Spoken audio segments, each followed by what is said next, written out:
이 시간 우리 말씀은요, 데살로니가 후서 1장 1절에서 5절까지 말씀 읽겠습니다. 12절이라고 되어 있는데 우리 5절까지 말씀 봉독합니다.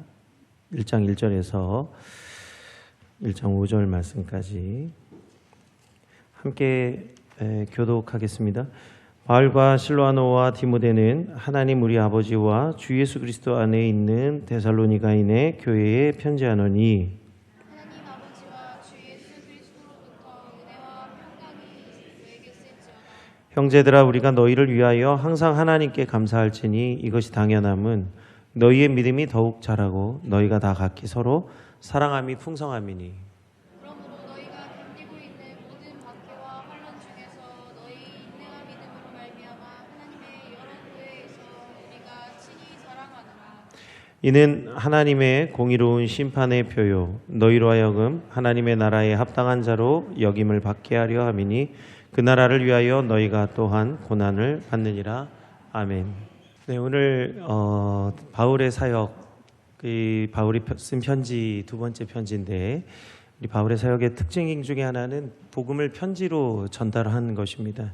바울의, 그래서 신약 성경에 보면 바울의 서신이 참 많이 남겨져 있는데, 그것은 그만큼 다른 사도들보다 많이 서신을, 편지를 썼기 때문이죠. 바울의 편지는 시간과 공간을 뛰어넘는 훌륭한 전달 방법이었습니다. 특별히 데살로니가 교회는 매우 짧은 시간에 세워진 교회였습니다. 그들이 바울과 함께 오랫동안 있지 못하고, 보통 바울이 이제 선교를 가면 한 지역에 6개월에서 1년 반, 2년 이렇게 이제 지냈는데, 데살로니가 교회는 3주밖에는 있지를 못했어요.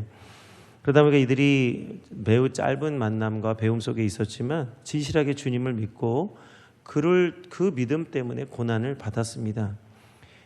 정말 그 3주 동안 복음을 듣고 자신의 생명을 걸고 이 복음을 지킨다는 거는 하나님의 은혜죠. 그래서 이 데살로니가 교회의 초신자들, 비록 초신자들이지만 바울에게 있어서는 무엇과도 바꿀 수 없는 귀한 제자들이었습니다. 이제 그들이 이 주님을 믿고 이제 영접하고 고난을 받았을 때 한 가지 문제가 생겼는데, 그게 뭐냐면 주님이 곧 오실 거라는 거예요. 그래도 그들이 주님이 오실 것을 기대하다가 너무 이 고난이 심해지니까 임박한 종말론에 빠지고 맙니다. 특별히 우리가 세기발적 분위기가 되면 이 임박한 종말론에 사람들이 많이 빠지는 것을 봅니다. 우리가 밀레니엄 때도 그랬잖아요. 그래서 2000년이 오면 지구가 멸망한다. 그래 노스트라다무스가 1999년 9월 9일 9시 9분 9초에 어떻게 이렇게 9자에 맞췄는지 모르겠는데, 그때에 지구가 멸망한다는 얘기를 하지 않았습니까? 많은 사람들이 이런 뭔가 멸망될 것 같고 곧 망할 것 같은 그런 분위기가 올 때 종말론에 빠지는 거예요. 그래서 많은 분들이 또 그때에 우리가 그 종말론에 빠져서 막 열광하지 않았었습니까? 오늘 마찬가지로 우리 믿는 성도들도 예수님 다시 오실 것을 기대하지만 그 자신들이 힘들고 어려우면 이 열광하게 되는 거예요. 주님 빨리 오세요. 주님 빨리 오세요. 임박한 종말론에 빠지는 겁니다. 교인들이 종말론에 빠지게 되면 어떤 일이 일어나느냐, 일상적인 생활을 할 수가 없습니다. 직장 생활하지 않고, 그다음에 또 삶을 거의 포기하다시피 방탕한 삶을 살게 되는 거예요. 그러니까 자기 매일매일 성실하게 살지 못하고 주님이 곧 오실 테니까, 그래서 올바른 믿음을 갖기가 어려운 겁니다. 그래서 어떤 이는 생업을 포기하고 어떤 이들은 그냥 방탕하게 손을 놓고 게으른 신앙생활을 하고 있었던 것이죠. 바울은 이러한 잘못된 데살로니가 성도들의 신앙을 잡기 위해서 데살로니가 전서를 썼던 겁니다.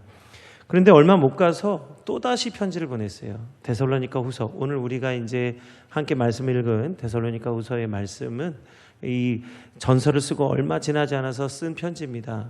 성도들이 여전히 그 임박한 종말론에서 빠져나오지 못하고 있어서 바울이 그들에게 다시 편지를 쓰게 되었습니다. 그런데 이번에는 그 앞서 보낸 편지보다 조금 더 심각해졌어요. 어떤 사람들이 성도들에게 이미 주님이 오셨다, 이게 이제 주님이 오실 것이 아니라 이미 주님이 오셨다라고 하는 잘못된 믿음을 전파하고 다니는 겁니다. 이제 오실 주님이 아니라 오신 주님 이미 오셨다는 거예요. 이 땅에 오셨다는 거예요. 메시아가 오셨다라고 하는 잘못된 믿음을 가지고 살게 되었습니다. 지금도 보면 사실은 우리 주변에 있는 많은 이웃들이 이 잘못된 믿음을 가지고 있는 분들이 있잖아요. 신천지나 저 하나님의 교회나 다 지금 재림주에 대한 이 잘못된 믿음 때문에 그곳에 빠져 있는 거죠. 데살로니가 교회의 문제가 곧 오늘 우리의 문제라는 겁니다. 그들이 이토록 환난을 당하는 것은 주님이 오셨기 때문에 환난을 당한다는 거예요. 그러니까 주님이 오셨으니까 환난 당하는 것을 두려워하지 말고 환난 당하는 것을 기뻐하라고 이렇게 말합니다. 환난 당할 때 기뻐하는 것은 맞는데 그 기뻐하는 그 본질이 잘못된 거예요. 주님이 오셨으니까요. 어디에? 그 주님이 어디에 오셨는데요? 이런 잘못된 믿음을 가지고 이 데살로니가 교회 성도들이 신앙생활을 하다 보니 교회에 많은 문제들이 일어나게 됩니다. 우리가 믿음이 있다고 해서 교회가 올바르게 세워지는 게 아니라 올바른 믿음을 가져야 교회가 올바르게 세워지는 거예요. 그래서 이 초신자들로 세워진 교회들이었기 때문에 말씀의 깊이 그리고 말씀을 잘 훈련받지 못해서 일어난 일들이었습니다.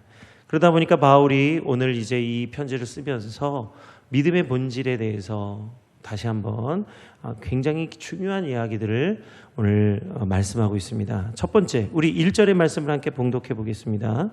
1절 말씀. 바울과 실로아노와 디모데는 하나님 우리 아버지와 주 예수 그리스도 안에 있는 데살로니가인의 교회에 편지하노니. 지금 바울과 실라와 지금 디모데는요, 데살로니가 교회 성도들 중에서도 특별히 누구에게 편지하고 있다고요? 하나님과 예수 그리스도 안에 있는 성도들에게 편지를 보내고 있는 거예요. 이미 오셨다고 믿는 잘못된 믿음을 가진 성도들이나 아니면 임박한 종말론에 빠져서 게을러서 아무 일도 하지 아니하는 그런 성도들, 미혹된 성도들이 아니라 하나님 아버지와 예수 그리스도를 믿는 성도들에게 편지를 보내고 있다는 겁니다. 그래서 바울이 이렇게 하나님을 아버지로 예수님을 그리스도로 믿는 성도에게 편지한다라고 하는 이 내용에는 굉장히 중요한 몇 가지 원리가 있어요. 하나님을 아버지라고 고백하는 것. 우리가 하나님 아버지, 우리가 기도할 때 보면 우리 항상 우리 기도하시는 장로님들이나 우리 권사님들 하나님 아버지 이렇게 이제 고백을 하는데 하나님을 아버지로 고백하는 것은 굉장히 중요한 믿음의 원리가 담겨져 있습니다. 첫 번째는요, 하나님을 아버지로 고백하는 것은 나의 창조자라고 하는 고백이 있어요. 이사야 64장 8절의 말씀입니다. 그러나 여호와여 이제 주는 우리 아버지시니이다. 우리는 진흙이요 주는 토기장이시니 우리는 다 주의 손으로 지으신 것이니이다. 하나님이 우리의 아버지가 되어주시는 것은 하나님이 자기의 손으로 직접 우리를 빚어서 우리를 만들어 주셨다는 거예요. 물론 우리 육신의 부모님이 우리를 낳아주셨지만 그보다 먼저 하나님이 나를 택정하시고 나를 만들어 주셨기 때문에 이 땅에 보내심을 받은 줄로 믿습니다. 그래서 오늘 우리 이 땅에 보내심을 받은 모든 성도는 하나님이 아버지가 되어주셔서 우리를 이 땅에 보내주신 줄 믿습니다. 그것을 토기장이라고, 우리를 빚어주신 분, 우리를 만들어주신 분으로 고백하는 거죠. 그것이 아버지, 하나님 아버지라고 하는 것에 담겨져 있는 믿음의 고백입니다. 하나님이 직접 손으로 지어주셨어요. 두 번째는 하나님 아버지 안에는 구원하신다. 하나님이 나를 구원해 주신다라는 고백이 들어 있습니다. 신명기 32장 6절의 말씀에 보면 어리석고 지혜 없는 백성아 여호와께 이같이 보답하느냐 그는 내 아버지시요 너를 지으신 이가 아니냐 그가 너를 만드시고 너를 세우셨도다. 하나님께서 우리를 만들어 주신 것뿐만 아니라 하나님이 이 땅 가운데 구원의 자녀로 우리를 세워주신 줄 믿습니다.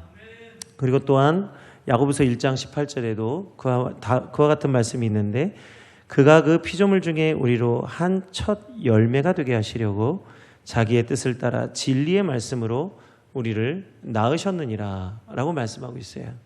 오늘 하나님이 우리의 아버지가 되어주신 것은 우리가 피조물 가운데의 첫 열매, 구원의 첫 열매가 되게 하시고 하나님의 뜻을 따라 진리의 말씀, 구원의 말씀을 우리에게 주시는 줄 믿습니다. 하나님이 우리를 진리의 말씀으로 낳아주셨어요. 흙으로만 빚어주신 게 아니라 오늘 우리를 진리의 말씀으로 낳아주신 것입니다. 구원한 백성으로 진리의 말씀으로 우리를 옷 입혀주신 것이죠. 세 번째는 하나님이 우리의 보호자가 되어주십니다. 아버지는 보호자라는 뜻이에요. 마태복음 6장 26절의 말씀입니다. 공중의 새를 보라. 심지도 않고 거두지도 않고 창고에 모아 들이지도 아니하되 너희 하늘 아버지께서 기르시나니 너희는 이것들보다 귀하지 아니하냐. 하나님께서 오늘 우리 아버지가 되어주시는 것은 오늘 우리에게 일용할 양식을 주시고 우리의 필요한 모든 것을 공급해 주시는 보호자가 되어주시기 때문에 아버지가 되어주시는 줄 믿습니다. 아버지는 양육자예요. 아버지는 자녀들이 위험에 빠질 때에 구원하는 아버지입니다. 그리고 아버지는 이 땅 가운데 오늘 우리가 있도록 만들어주시는 생명의 근원이 되시는 것입니다. 그래서 제임스 패커라고 하는 신학자는요, 그리스도인이라고 하는 것은 하나님을 아버지로 모시는 사람이라고 말씀하고 있습니다. 오늘 우리는 다 하나님이 우리의 아버지가 되시는 존재들이에요. 그게 우리 그리스도인들입니다. 그래서 결국은 예수님을 그리스도로 고백하는 자들은 하나님이 아버지가 되시는 거예요. 그래서 우리가 모두 믿음으로 예수님을 그리스도로 고백하고 있지 않습니까? 그렇기 때문에 우리 모두에게 하나님은 아버지가 되어주십니다. 이 말씀을 요한복음 1장 12절에서 13절에서 다음과 같이 말씀하고 있는 것 아닙니까? 영접하는 자 곧 그 이름을 믿는 자에게는 하나님의 자녀가 되는 권세를 주셨으니 이는 혈통으로나 육정으로나 사람의 뜻으로 나지 아니하고 오직 하나님께로부터 난 자들이라고 오늘 예수님이 말씀해 주셨어요.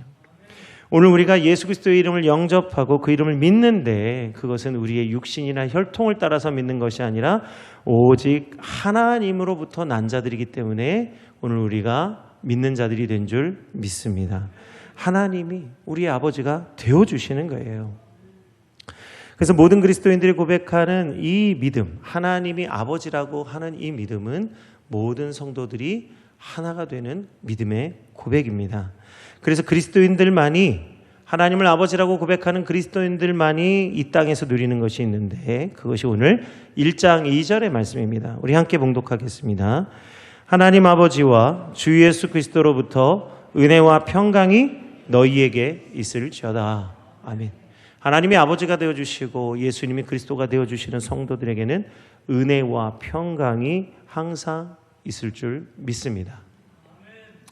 은혜와 평강은요, 온갖 좋은 은사와 신령한 것을 위로부터 빛들의 아버지께서 주시는데 그 가운데에 은사와 가장 좋은 선물뿐만 아니라 은혜와 평강을 더불어서 우리에게 베풀어 주십니다.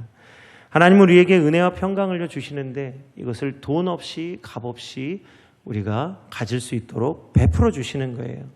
이것은 오직 믿음으로만 받는 것이기 때문에 믿는 자들의 특권입니다. 예수님을 그리스도로 믿는 자에게 하나님이 아버지가 되셔서 주시는 것, 그것이 은혜와 평강인 줄 믿습니다. 오늘 우리 성도들에게는 그래서 은혜와 평강이 하나님께로부터 주어지는 거예요. 오늘 우리 삶 가운데 은혜와 평강은 내 것이 아니라 하나님이 우리에게 주시는 것입니다. 그래서 성도는 하나님께서 가장 좋은 선물과 은사를 은혜와 평강과 더불어서 주시는 줄 믿어야 하는 것이죠. 성도들이 이것을 믿을 때 하나님이 아버지 되심을 고백할 수 있는 거예요. 우리 성도들이 하나님을 아버지라고 믿는 믿음은 우리가 하나이지만 우리가 하나님이 우리에게 주시는 은사는 서로 다 다릅니다. 우리 성도들은 저마다 믿음이 있고 저마다 장점이 있어요. 그래서 보면 다 똑같지 않습니다. 다 각자의 장점이 있고 각자 하나님이 주시는 나름대로의 믿음이 있어요. 그래서 저마다 믿음과 장점이 있는데 우리가 때때로 정작 우리 성도들, 나 자신을 포함한 우리 자신을 포함한 우리 모두가 정작 내가 무슨 장점이 있고 내가 어떤 믿음이 있나, 칭찬받을 만한 믿음이 있나 잘 모를 때가 있습니다. 오히려 우리가 이 내게 주신 은혜와 내게 주신 이 은사들을 깨닫지 못할 때에 우리가 감사하지 못하는 신앙생활을 할 때가 너무나 많이 있어요. 다른 사람의 것을 보고 부러워하면서 정작 내게 주신 은혜는 깨닫지 못해서 내가 감사하지 못하는 믿음 생활을 할 때가 너무나 많이 있습니다. 우리가 우리에게 주신 은혜가 있고 우리에게 주신 귀한 달란트가 있는데 이것을 발견해야만 진정으로 우리가 하나님께 감사할 수 있는 거예요. 오늘 그래서 바울은 데살로니가 교회 성도들이 미처 깨닫지 못하고 있는 그들의 장점을 오늘 말씀하고 있습니다. 우리는 첫 번째, 성도들의 믿음이, 그들 데살로니가 성도들 가운데 있는 그들의 믿음이 그들 가운데 자라나고 있는 것을 말씀하고 있습니다. 우리 3절 말씀을 함께 봉독하겠습니다. 형제들아, 우리가 너희를 위하여 항상 하나님께 감사할지니 이것이 당연함은 너희의 믿음이 더욱 자라고 너희가 다 각기 서로 사랑함이 풍성함이니. 오늘 데살로니가 성도들 가운데 감사할 조건이 있는데 이것이 너무나 당연하다는 거예요. 감사할 수밖에 없다는 말이죠. 그런데 미처 그들이 깨닫지 못하고 있는, 바울이 발견한 그들에게 감사할 조건이 뭐냐? 첫 번째는 그들의 믿음이 자라나고 있다는 것입니다. 믿음은 씨앗과 같아서 믿음이 심겨지면 반드시 믿음은 자라나게 됩니다. 오늘 우리가 하나님을 믿는 믿음이 우리에게 있다면 이 믿음은 장성한 분량에 이르도록 믿음은 자라나게 되어져 있어요. 예배를 통해서, 우리가 또 교육을 통해서, 구제를 통해서, 봉사를 통해서, 또 전도를 통해서, 우리가 하는 모든, 우리 손으로 하는 모든 일들을 통해서 믿음은 자라나게 됩니다. 그래서 행함이 있는 믿음이야말로 자라나는 믿음이 되는 거예요. 믿음이 있지만 행하지 않으면 믿음은 자라나지 않습니다. 수고하고 헌신할 때에 믿음이 자라나는 거예요. 우리 자녀들을 기를 때에도 수고하고 헌신하여서 자녀를 기를 때 자녀가 건강하게 자라나듯이 우리 안에 있는 믿음도 수고하고 헌신할 때에 믿음이 자라나게 됩니다. 근데 이 믿음을 자라나게 하시는 분이 있어요. 그건 뭐냐 하면, 믿음, 복음은 우리가 전하지만 우리 안에 이 복음이 역사하게 하셔서 믿음이 자라나게 하시는 것은 하나님이십니다. 오늘 고린도전서 3장 6절에서 7절에 보면 믿음이 어떻게 자라나는지를 오늘 바울이 잘 말씀하고 있습니다. 나는 심었고 아볼로는 물을 주었으되 오직 하나님께서 자라나게 하셨나니 그런즉 심는 이나 물 주는 이는 아무것도 아니로되 오직 자라나게 하시는 이는 하나님 뿐이시니라. 오늘 바울이 복음을 전하고 아볼로가 그 복음을 잘 가르쳤지만 오늘 그 가르침, 인간의 가르침 속에 믿음이 자라나는 것이 아니라 오늘 그 가르침 복음이 싹이 트고 자라나게 하시는 것은 하나님이시라는 거예요. 각 사람 가운데 그 믿음을 자라나게 하시고 믿음을 주관하시는 분은 우리 하나님이신 줄 믿습니다. 그러니까 오늘 바울이 뭐라고 말합니까? 심는 이나 물 주는 이는 아무것도 아니라는 거예요. 그들로 인해서 믿음이 자라나는 것이 아니라 그 일을 하게 하신 것도 하나님이시고 그 믿음을 통해서 믿음을 자라나게 하시는 분도 오직 하나님이십니다. 그래서 전하는 자나 듣는 자나 모두가 믿음 안에, 은혜 안에 있게 하시는 것은 오직 하나님 한 분밖에 없습니다. 두 번째, 그래서 감사할 수 있는 거죠. 하나님이 하시기 때문에, 하나님이 살아서 역사하시니까 감사할 수 있는 거예요. 그 교회가 인간의 교회가 아니고 육신의 교회가 아니라 하나님의 교회예요. 성령께서 주관하시는 교회이기 때문에 감사할 조건이 되는 겁니다.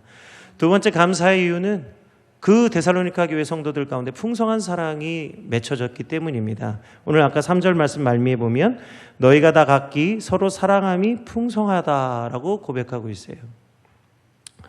유명한 미술가 루오라고 하는 미술가의 작품 중에 향나무는 자기를 찍은 도끼날에도 향을 묻힌다라고 하는 좀 긴 이름의 판화가 있습니다.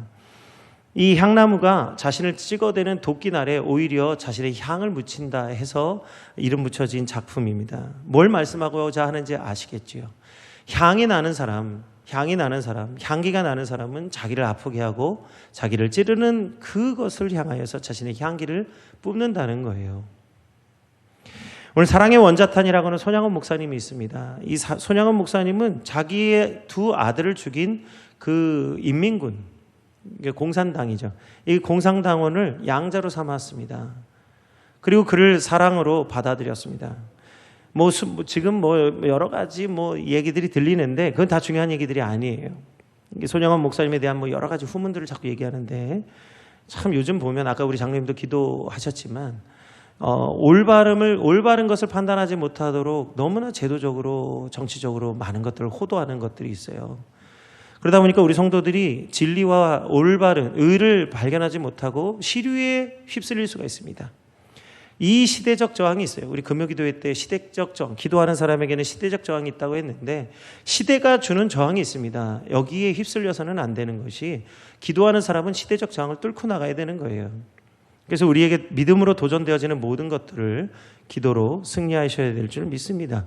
손양원 목사님의 위대함이 무엇입니까? 그 아들을 잃은 슬픔 가운데 그 원수된 인민군을 용서하고 양자로 삼는다는 거예요. 용서하는 것도 힘든데 양자를 삼는 것은 더 어려운 일 아닙니까? 그런데도 불구하고 손양원 목사님은 원수를 사랑하여 주었습니다. 그리고 그를 그리스도인으로 만들고자 했어요. 이것이 손양원 목사님이 하신 일입니다. 오늘날 많은 사람들이 손양원 목사님과 같은 그런 사람들이 나오지 못한다고 말씀을 하고 있는데 저 좀 다르게 생각해야 될 것이 있어요. 손양원 목사님처럼 그런 위대한 사랑의 원자탄 같은 그리스도인들이 많이 나와야 되겠죠. 그러나 나오지 못한다고 낙심하지 말아야 될 게 있어요. 왜냐하면 우리가 못하는 게 아니라 그분이 너무 우리보다 뛰어난 사랑을 한 것이에요. 일반인이 할 수 없는 뛰어난 사랑, 정말 예수 그리스도만이 하실 수 있는 사랑을 베푼 것이 손양원 목사님인데 그와 같은 인물이 나오지 못한다고 해서 낙심할 것이 아니라 정말로 그분이 우리를 뛰어넘는 그리스도의 사랑의 그 목사님이었다라는 것을 우리가 감사하고 기뻐해야 되는 것이죠. 그와 같은 인물이 또 나올 수 있지만 못한다고 해서 낙심할 일이 아니에요.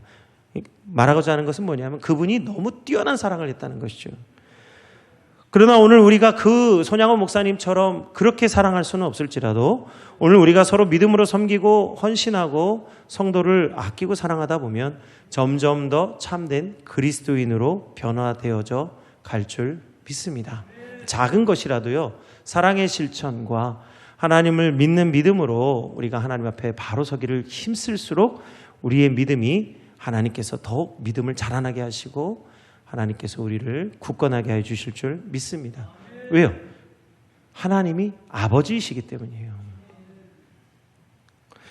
그래서 성도는 서로 믿음으로 섬기고 헌신하고 함께 사랑을 나눔으로써 점점 참된 그리스도인으로 변화되어져 갈 수 있는 거예요. 그렇기 때문에 모이기에 힘쓰는 겁니다. 왜 모이라고 말씀하는 거죠? 모이기에 힘써야 믿음을 나누고 사랑을 나눌 수가 있잖아요. 우리가 모여야만 헌신하고 섬길 수가 있잖아요. 그래서 모이기에 힘쓰는 교회는 믿음과 사랑이 깊어지게 되어져 있습니다. 그래서요, 모이기에 힘쓰는 교회일수록 믿음과 사랑이 충만한 교회입니다.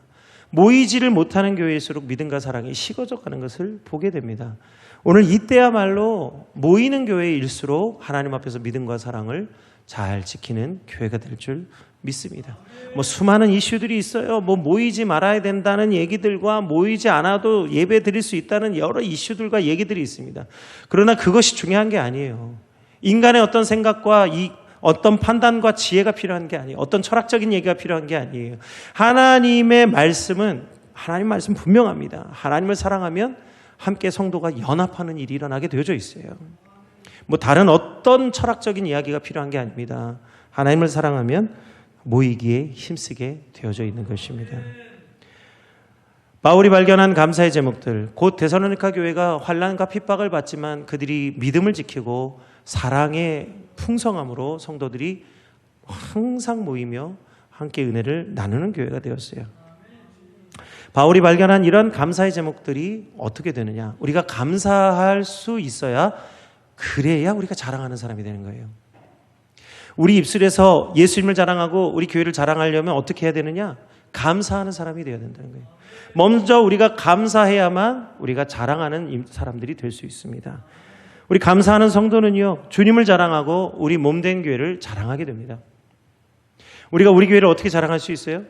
우리가 우리 교회 안에서 발견한 복음의 진리를 통해서 감사하면 우리 교회를 자랑할 수 있는 거예요. 4절 말씀입니다. 함께 같이 봉독해 보겠습니다. 그러므로 너희가 견디고 있는 모든 박해와 환난 중에서 너희 인내와 믿음으로 말미암아 하나님의 여러 교회에서 우리가 친히 자랑하노라. 아멘. 바울이 지금 데살로니가 교회에 문제가 있어서 편지를 쓰죠. 그러나 바울은 문제를 가지고 데살로니가 교회를 책망하는 것이 아니라 오늘 그 문제 가운데서도 데살로니가 교회에 나타나는 감사할 조건들을 통해서 데살로니가 교회를 자랑하고 있습니다. 문제 없는 교회는 없어요. 문제 없는 교회는 없습니다. 어느 교회나 다 문제가 있고 어느 교회나 인간의 눈으로 볼 때는 다 부족함이 있습니다. 내가 보는 것과 다른 사람이 보는 것 다 틀려요. 그래서 우리가 만약에 오늘 우리 삶 가운데 불만을 이야기한다면 정말 24시간 말해도 부족함이 없을 정도로 불평하고 원망할 수 있는 일들이 산처럼 쌓여 있습니다. 그러나 불평하고 원망할 조건들 속에서도 감사할 조건을 찾다 보면 오늘 우리가 하나님 앞에 감사할 수 있는, 범사에 감사할 수 있는 많은 하나님의 은혜를 발견하게 될 줄 믿습니다. 어떤 분들은 하나님의 몸된 교회를 보면서 감사하는 분들이 있고, 어떤 분들은 하나님의 몸된 교회를 보면서 그 마음에 들지 않아서 언짢은 분들이 있어요. 어떤 사람은 감사할 수 있고 어떤 사람은 마음에 들지 않는다. 달라서 그럴까요? 전혀 다른 사람이라 그럴까요? 아니에요. 똑같이 우리는 똑같은 육체를 가지고 똑같은 믿음을 가지고 있지만 무엇을 바라보느냐에 따라서 우리가 감사하는 사람이 되느냐 불평하는 사람이 되느냐로 나뉘는 겁니다. 오늘 바울이 뭐라고 말하고 있습니까? 너희가 견디고 있는 모든 박해와 환난 중에서 너희의 인내와 믿음으로 말미암아 하나님의 여러 교회에서 우리가 친히 자랑하노라. 이 성도들이 환난과 박해와 여러 가지 문제들 속에서도 인내와 믿음을 지켰기 때문에 바울이 그들의 그것을 보고 자랑하고 있다고 말씀하고 있는 거예요. 믿음, 하나님을 향한 믿음을 바라봐야 되는 것이에요. 온전한 믿음, 하나님께서 우리를 지키시고 보호하신다라고 하는 온전한 믿음을 바라볼 때에 우리가 감사할 수 있는 겁니다. 같은 믿음이라도 감사하는 교회, 자랑하는 교회는 어떤 환난 속에서도 믿음을 지킬 수 있습니다. 가정도 마찬가지예요. 가정도 마찬가지입니다. 가정 안에도 문제가 있죠. 가정 안에도 여러 문제가 있지만 그 문제를 문제 삼고 문제를 계속 드러내다 보면 가정은 얼마 못 가서 그 가정은 무너지고 맙니다. 우리가 교회가 믿음으로 하나님 앞에 나아가지만 그 믿음이라도 불평하는 믿음, 감사치 못하는 믿음이 되면 그 교회는 얼마 못 가서 환난을 당하게 되는 것입니다. 그러나 믿음으로 감사하는 교회, 믿음을 자랑하는 교회는 환난 속에서도 인내하고 경건을 지키며 서로 사랑하고 하나님이 몸된 교회로서 성장해 나가게 될 줄 믿습니다. 이동원 목사님이 시편 묵상집이라는 책 속에서 나오는 글이 있습니다. 제가 좀 소개를 좀 해드리려고 하는데요. 제가 읽어드리겠습니다. 살다 보면 억울하게 당할 때가 있습니다. 그때의 피난처가 있는 사람은 복된 사람입니다. 시편 기자의 피난처는 의로우신 하나님이셨습니다. 그는 하나님이 홀로 의로우신 재판장이심을 굳게 믿었습니다. 그래서 그는 억울하게 당했다고 생각하는 순간 즉각적으로 그분에게 달려갑니다. 그리고 이렇게 기도를 시작합니다. 주 나의 하나님, 내가 주께 피하오니 나를 구원하여 주시고 나를 건져 주옵소서. 하나님 아버지라는 고백이에요. 이게 아까 제가 하나님 아버지라고 하는 그 부름이 우리의 기도 속에 담겨있는 그 간절한 부르짖음이 뭘 말씀하냐. 나의 하나님, 내가 주께 피하오니 나를 구원하여 주시고 나를 건져 주옵소서. 억울하게 당했다고 느낄 때 제일 먼저 드릴 기도는 자신을 성찰하는 기도입니다. 억울하게 당할 때 그 원인을 다른 이에게서 찾는 것은 쉬운 일입니다. 그리고 그 다른 사람을 비난하는 것은 더욱 쉬운 일입니다. 그러나 이런 경우에는 다른 이들에 대한 비난이나 저주가 내 영혼에 조금도 유익을 주지 못합니다. 그러나 자신을 성찰하는 사람은 자신을 성찰하기 시작하는 순간 자신의 내면에 부요한 자가 되는 것입니다. 오늘 내가 나의 고난을 돌아보면 하나님께서 내 안에 부요함과 하나님의 은혜와 평강을 부어주시는 줄 믿습니다. 그게 은혜와 평강을 주시는 거예요. 우리가 고난을 당할 때 다른 사람 핑계하고 다른 사람에게 원망을 돌리면 내 영혼에는 조금의 유익도 없다고 오늘 목사님 말씀하고 있는 거잖아요. 그러나 우리가 얼마나 많은 문제들이 일어날 때에 그 원인을 내게 돌리지 않냐고 다른 사람에게 돌립니까? 내게 조금도 유익이 되지 않는 거예요. 내 마음을 위로하고 내가 조금 그것으로 위안을 삼을 수는 있으나 나는 전혀 변화되지 않고 나는 조금도 나아지지 않는, 내 믿음이 성장되지 아니하고 사랑으로 충만해지지 아니하는, 내 영혼에 조금도 유익이 없는 사람이 되고 만다는 것입니다. 그러므로 오늘 나의 고난이 나를 돌아보고 나를 돌아보지 못하고 당한 것만 기억하고 끝난다면 그 고난은 아무 유익이 없는 것이죠. 그러나 오늘 우리에게 주신 고난을 통해서 나의 믿음과 나의 의로움을 지킬 수만 있다면 그 고난을 통해서 하나님의 나라에 합당한 사람이 되는 줄 믿습니다. 오늘 그것이 오늘 5절의 말씀이에요. 5절 말씀을 함께 봉독하겠습니다. 이는 하나님의 공의로운 심판의 표요 너희로 하여금 하나님의 나라에 합당한 자로 여김을 받게 하려 함이니 그 나라를 위하여 너희가 또한 고난을 받느니라. 아멘.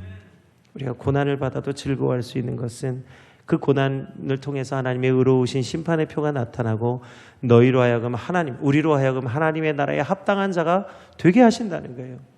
고난을 통해서 하나님의 나라에 합당한 자가 된다면 우리가 고난을 감사할 수 있게 될 것입니다. 고난이 어떻게 감당할 수 있어요? 그러나 고난을 통해서 내게 유익이 되고 고난을 통해서 나를 돌아보고 고난을 통해서 내가 은혜와 평강을 누리게 된다면 이 역설이죠. 그래서 믿음은 참 역설이에요. 환난 중에 기뻐하는 거 역설이죠. 범사에 감사하라 역설이에요. 쉬지 말고 기도하라 역설입니다. 이거 다 역설이에요. 그렇게 할 수 없는데 그렇게 할 수 있다고 말씀하시기 때문에 역설입니다. 오늘 오후 예배 때도 말씀드리겠지만 십자가 자체가 역설이에요. 주님이 죽으심으로 우리가 구원을 받았는데 누군가 죽었는데 내가 구원받았어요. 역설이죠. 믿음이란 역설입니다. 바울이 발견한 이 진리, 하나님의 구원은 인간의 지혜로 이해할 수 없는 이 바울이 발견한 진리를 다윗은 시편 119편에서 그 시편 119편, 성경에서 가장 긴 장인데 그 시편 119편이 바로 오늘 이 고난 속에 담겨져 있는 하나님의 은혜를 노래하는 말씀이잖아요. 그 중에서 92절에서 93절의 말씀입니다. 주의 법이 나의 즐거움이 되지 아니하였다면 내가 내 고난 중에 멸망하였으리이다. 내가 주의 법도들을 영원히 잊지 아니하오니 주께서 이것들 때문에 나를 살게 하심이니이다. 아멘. 오늘 주의 법이 즐거움이 되지 않았다면 내가 멸망하였을 텐데 감사하게도 주의 말씀이 내게 즐거움이 되고 내가 주의 법도들을 영원히 잊지 아니함으로 말미암아 주께서 나를 살게 하셨다. 오늘 우리가 하나님의 은혜로 하나님이 우리의 아버지가 되어주심으로 하나님의 나라에 합당한 자가 되는 줄 믿습니다. 오늘 우리가 하나님의 나라예요. 하나님의 말씀을 즐거워하고 고난을 당하나 기뻐하고 감사하는 우리 모든 성도들이 하나님의 나라에 합당한 자가 된 줄 믿습니다. 하나님은 이처럼 은혜의 법으로 우리를 다스려 주셔요. 인간의 법은요, 만들면 만들수록 망가집니다. 지금 교권 보세요, 교권. 지금 학생들을 위한답시고 학생 인권 조례라는 법을 만들어 놓고 교사가 학생을 어찌하지 못하고 학생들이 또 학생들이 올바르게 학생 인권, 학생들이 올바르게 자라난다. 학생들이 누워서 잠자도 깨우지 못해요. 학생들이 잘못돼도 올바른 말 한마디를 못해요. 그게 지금 이게 교권의 지금 문제예요. 학교의 문제. 뭐 때문에요? 그 법을 만들어 놨어요. 그렇게. 그게 학생들을 위한다고 법을 만들어 놓고 학생들 망가뜨리는 법을 만들어 놓은 겁니다. 지금 차별금지법도 마찬가지예요. 그거 만들어 놓으면 어떻게 될지 뻔히 보이죠. 어떤 법이 될지 뻔히 보입니다. 차별금지법은 궁극적으로 악인이 악한 일을 해도 막을 수 없는 법이에요. 그게 차별금지법의 핵심입니다. 인간의 지혜로 모든 법을 만들면 만들수록 망가지는 거예요. 인간의 법이 그런 법입니다. 강제하고 금지하고 막고 그럴수록 다 방책이 나오고 피할 길을 만들고 악한 자들은 더 악한 것을 도모하는 거죠. 그리고 그 법 속에 은밀하게 악한 것들을 씹어놓아서 선한 일을 할 수 없도록 막는 것이 그 인간의 법이라는 거예요. 그래서 법을 만들 때 법 만드는 사람들이 법을 잘 만들어야 되는 것이고요. 법을 집행할 때 법이 올바르게 집행되도록 법을 잘 해석해야 되는 거예요. 판단해야 되는 거예요. 그리고 그것을 국민들이 법이 법되도록 법을 지켜야 되는 거죠. 만드는 자나 법을 해석하는 자나 법을 지키는 자나 모두 다 그것이 생명의 법이 되어야 그것이 살아있는 법이 되는 것이죠. 죽은 법을 만들어 놓고 사람들을 죽이는 법을 만들어 놓고 그것이 화평하다 한들 사람들이 어떻게 살아갈 수 있겠습니까? 오직 하나님의 은혜의 법 안에 있을 때 우리가 살 수 있는 거예요. 우리 성도들이 하나님의 나라의 부르심에 합당하게 부르심을 받은 우리 성도들이 먼저 하나님의 법에, 하나님의 말씀에 합당한 성도들 되시기를 주의 이름으로 축원드립니다. 그리고 하나님의 말씀대로 사는 성도님들 되시기를 주의 이름으로 축원드립니다. 세상의 법 없이도 살 사람들이 우리 하나님의 법을 따르는 성도들이에요. 하나님을 진실하게 믿는 성도들이 이 땅에 올바른 법을 세워나가야 될 줄 믿습니다. 우리 모두가 하나님의 은혜의 법으로 살아갈 힘과 능력을 얻으시기를 축원드립니다. 이 시간 우리 함께 찬양 드리겠습니다. 오늘 우리는 은혜가 아니면 살아갈 수가 없습니다.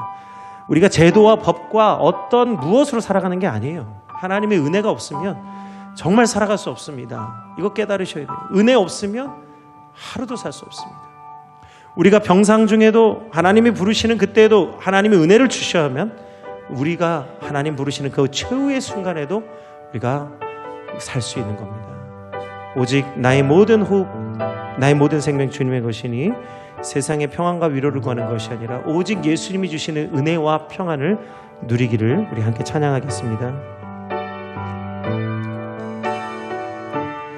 은혜 아니면 살아갈 수가 없네.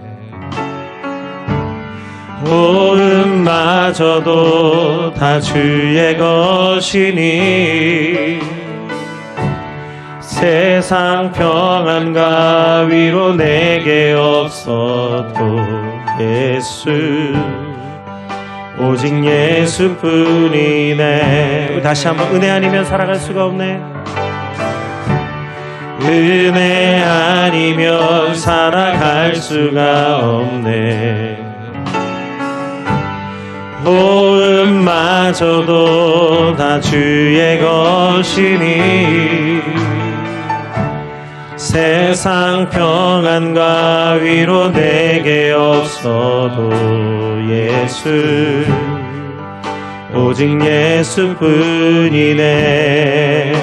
크신 계획 다 볼 수도 없고 크신 계획 다 볼 수도 없고 작은 고난에 지쳐도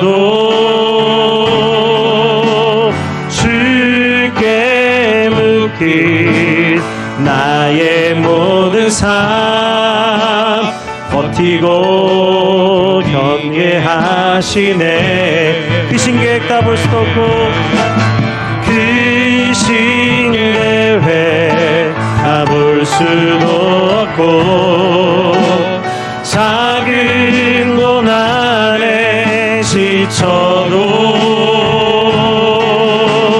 주께 묶인 나의 모든 삶 버티고 견디게 하시네.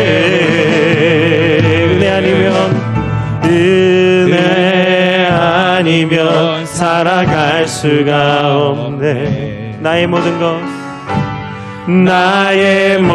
것 다 주께 맡기니 참된 평화가 위로 내게 주신 주 예수, 오직 예수뿐이네. 다시 한번 크신 계획 다 할 수도 없고 크신 계획 다 할 수도 없고 작은 고난에 지쳐도 주께 묶인 나의 모든 삶 버티고 견디게 하시네. 은혜 아니면 살아갈 수가 없네. 나의 모든 것 다 주께 맡기니 참된 평안과 위로 내게 주신 주 예수, 오직 예수뿐이네. 함께 기도하겠습니다. 하나님 은혜의 법으로 우리를 다스려 주시고 이 땅과 이 모든 우리 대한민국 위에 하나님의 은혜가 충만하게 하여 주옵소서. 특별히 학교를 축복하여 주시기를 원합니다. 우리 교사들이 참된 교사가 되게 하시고 우리 자녀들이 참된 제자들이 되게 하셔서 진리 가운데 서게 하시고 오늘 또 교회 학교가 준비하는 여름 성경학교 위에 하나님 믿음과 복음의 역사가 일어나게 하여 주옵소서. 주 이름 부르고 함께 기도하겠습니다. 주여 아버지 하나님 감사합니다. 오늘 은혜와 진리가 충만하게 하시고 하나님이 주시는 평강이 이 땅 가운데 넘치게 하여 주옵소서. 인간의 법은 이 땅의 평화를 만들어내지 못하는 것을 봅니다. 강제하고 막고 하나님 잘라내는 것으로만 하나님 진리가 내는 것이 아니라 오직 하나님이 주시는 은혜와 평강이 있을 때에 하나님 이 땅 가운데 참된 의와 진리가 드러나게 되는 줄 믿습니다. 하나님 오늘 우리 믿는 자들에게 은혜와 진리가 역사해 주셔서 성도들이 먼저 하나님 은혜의 법으로 세상을 살게 하시고 세상을 섬기게 하여 주옵소서. 우리 자녀를, 우리 학교를, 우리 직장을 섬기게 하시고 하나님 이 땅을 섬기게 하여 주옵소서. 하나님 이 땅의 교회들이 하나님 은혜의 법으로 섬기게 하시고 성도들이 모이기에 힘쓰며 감사하고 자랑하게 하여 주옵소서. 주의 법을 자랑하고 하나님 진리의 말씀을 자랑하는 성도들이 되게 하여 주옵소서. 이 땅에 하나님의 말씀이 높아지고 하나님의 말씀이 흥황하여지게 될 줄 믿습니다. 하나님 감사하는 성도들의 입술 속에 하나님 우리 하나님의 말씀을 자랑하게 하실 줄 믿사오니 날마다 감사하며 십자가의 도를 행하는 성도들이 되게 하옵소서. 감사합니다. 하나님 오늘 우리에게 하나님의 나라에 합당한 자들이 되게 하시니 감사드리고 오직 되게 하여 주옵소서.